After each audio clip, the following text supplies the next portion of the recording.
50 yaşımda bu peşəyə yiyələnməyim mənə ömrümün axırına qədər böyük imkanlar yaratdı.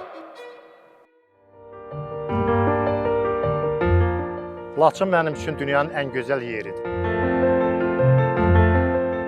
Bugün Laçında olmağımın qürurunu yaşayıram.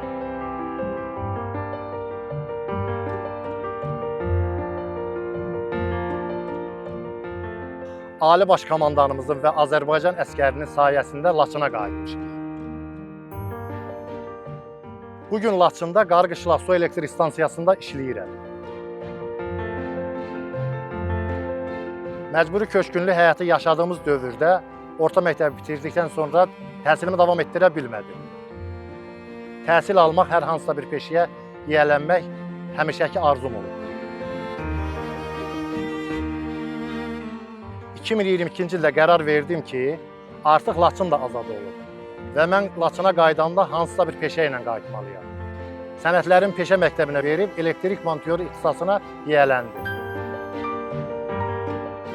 Bu il eşitdim ki, işğaldan azad edilən ərazilərdə işləmək istəyənlər üçün peşə təhsili üzrə Dövlət Agentliyi tərəfindən böyük qayıdışa dair birinci dövlət proqramı çərçivəsində qısa müddətli təlimlər var. Peşə təhsili üzrə Dövlət Agentliyinə müraciət etdim. Texnika və Texnologiya üzrə Bakı Dövlət Peşə Təhsil Mərkəzində alternativ enerji qurğuları və avadanlıqların istismarı üzrə qısa müddətli təlimlərə qatıldım. Peşə hazırlığını uğurla başa vurdu.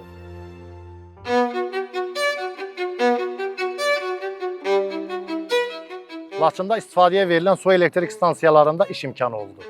Və bugün böyük qürur hissi ilə əldə etdiyim bilik və bacarığım sayəsində Laçında işləyirəm. Su elektrik stansiyalarına yanaşı işğaldan azad olunmuş ərazilərdə günəş panelləri, külək turbinləri də quraşdırılıbdır. Bu avadanlıqlara hər zaman texniki xidmət lazım olduğu üçün düşünürəm ki, mənə də burada hər zaman ehtiyac olacaqdır. 50 yaşımda bu peşəyə yiyələnməyim mənə ömrümün axırına qədər böyük imkanlar yaratdı.